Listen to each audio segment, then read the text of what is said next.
What's good, YouTube, man? It's your boy Jay, and we are here again with another video, man. Y'all watching the vids all the way through, but y'all not subscribing. If you new and if you want to see more reactions on this channel, please hit that subscribe button, hit that post notification bells if you want to see any more videos from me on this channel. So today, I've kind of, you know what? Let me try to get Milwaukee on the map just a little bit on YouTube. I feel like people don't really react to Milwaukee videos as much. And you know, I'm from the 414, so I'm not trying to react to my city. I'm always reacting to the UK, Toronto, you know, stuff like that. Let me react to the city. And today I'm going to be reacting to the most wanted drug dealer in Milwaukee. I think I've seen him on the news for once when he was wanted, when he was on a run or some shit like that, but get right into the video, man. One of Wisconsin's most wanted criminals keeps getting caught, then released. The man who paid more than $100,000 to bail out a three-time most wanted fugitive now says he regrets doing so. Welcome back to another episode of True Street TV, where we cover everything street related. Hit that like, subscribe, notification bell. Let's get right into it. Today's story brings us to Milwaukee, Wisconsin. And yes, before you ask, it does go down in Milwaukee. Sadly, Milwaukee is ranked 13th in the country in homicide rate. But if you're familiar with Milwaukee street culture, this doesn't surprise you. Cheap ass niggas. Fucked up ass niggas. Now, the man who brings us here today goes by the name of Kenneth Twyman. The 26-year-old Milwaukee native went viral in 2022 after Fox News did a report on him catching multiple cases and being able to make the high cash bail every time. Now, in other hoods across the country, it's probably not that common that street guys will be able to post such large cash bails, but Milwaukee's a little bit different. Milwaukee is the ghetto, so you know it would come with the ghetto. It come with daddies dying, it come with daddies going to jail, it come with motherfuckers just basically trying to raise theyself around that motherfucker.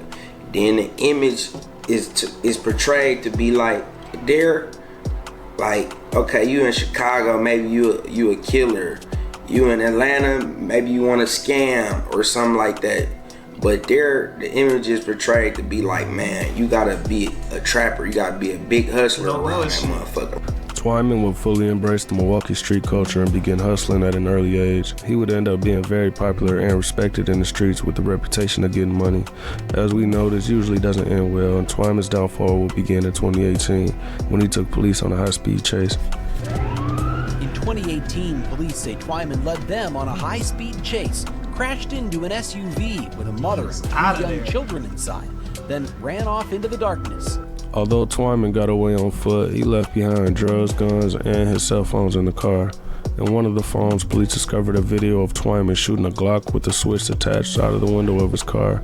That would spark outrage in the Milwaukee community, and at only 19 years old, Kenneth would make his first appearance on Wisconsin's Most Wanted.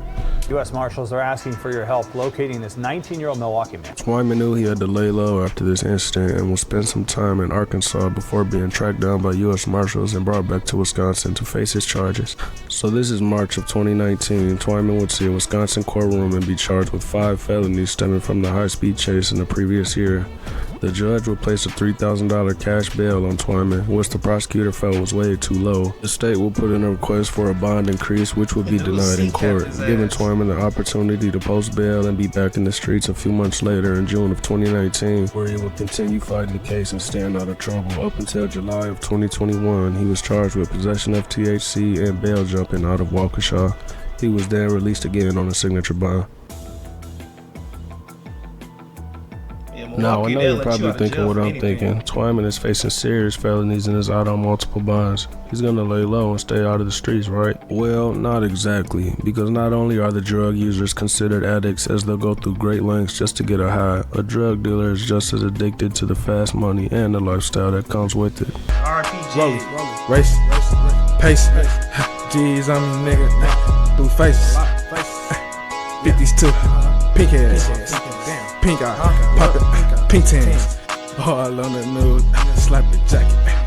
Paid $2,200 for this damn jacket. 15 G's on a nigga jacket.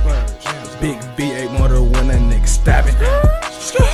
But I'm shooting to my package. Try to box me in on baseline, but I got past it. The song got potential. It ain't that good, but it got potential. I feel like if you rap more, it'll be a little bit better. I can see the I'm just potential. trying to catch my hands up, please don't call it cops.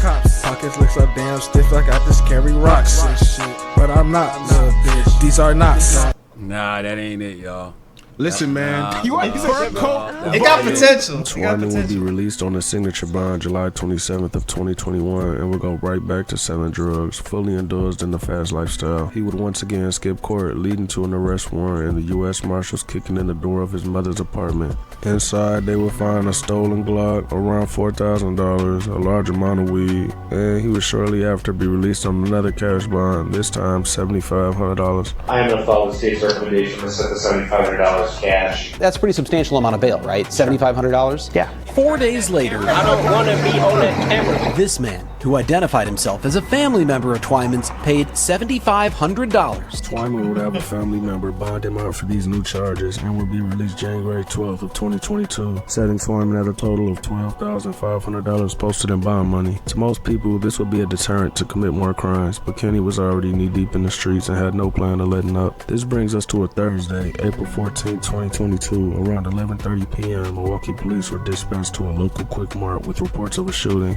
Upon their arrival, officers will find 24-year-old Tavon Luckett lying on his back right outside the front doors of the gas station. Officers would observe blood coming out of the mouth of Tavon and could visibly see a bullet wound in his neck. The officers would attempt to save Tavon's life but were unsuccessful, and about 20 minutes later, Tavon will be pronounced dead. Detectives would locate a witness identified as TJ, who was actually in the car with Tavon, and would tell detectives exactly what happened. TJ would get picked up by Tavon to hang out, and Tavon decided to stop at the store to get some pizza rolls. TJ would state Tavon came back to the car, put his pizza rolls on the seat, and could hear him say Kenny as he walked back to the store's entrance. TJ said Kenny and Tavon would walk towards each other outside the entrance of the store and shake hands. TJ then would state he looked down at his phone and moments later heard multiple gunshots ring out.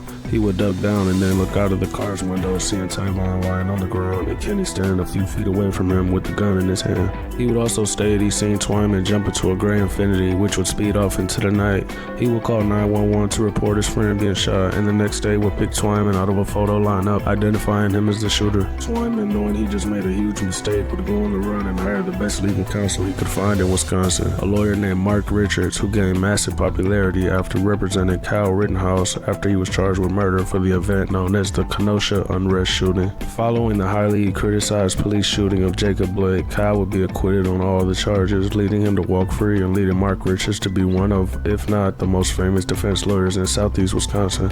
Mark Richards talking right now, Kyle Rittenhouse's attorney. Let's listen in.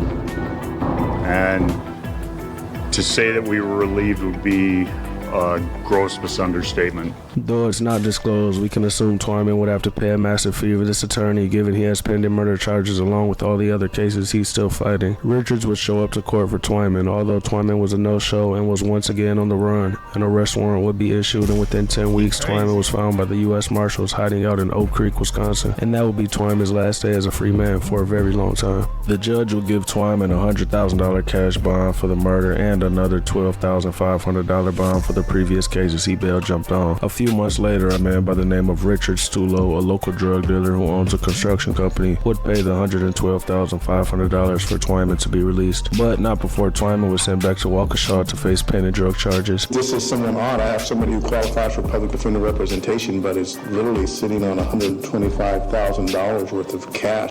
He would be called on the jail phone planning his escape to California, and the judge would give him a $200,000 cash bond for a low amount of drugs, but he would only be sentenced to 180 days in jail for this and would have a release date of November 22nd, 2022. With Twyman set to be released into the community once again, there would be outrage and there would be news reporters at Richard Stulo's door showing his face on the news, which would cause Stulo to ask for his bail money back, which would be granted, leaving Twyman in custody until his trial. Kenny would team up with Mark Richards and plans to use the same self-defense plea that got Kyle Rittenhouse acquitted. Kenny would testify in court that he owed Tavon some money, and when he tried to shake his hand at the gas station, Tavon drew his hand back and threatened him with a gun, leading Twyman to shoot him 3 times and flee the scene. And when he said this is how people die, did you take that as something serious? Yes. What did you do? Something got in my eye. I wiped my eye, took a couple steps back, and I fired my weapon. How many times did you fire your weapon? 3. Did you do it fast or slow? Yeah, I did it fast. When you fired the weapon 3 times, who were you aiming at? Tavon. Unlike the Kyle Rittenhouse case, the jury will not buy Twyman's story. Finding him guilty of murder, a judge will sentence him to 35 years in prison, meaning he might be in his 60s by the time he's released. A very sad story. We're sending our condolences out to Tavon and his family. We'll see you in the next episode. Peace. And I'd like to ask the family to accept my apology, and I'm sorry. Well, guys, that is the end of the video. And if you're new to the channel, please make sure you hit that sub button, man. Hit that post notification bell. Until next time, it's your boy Jay, and I'm out. Deuces.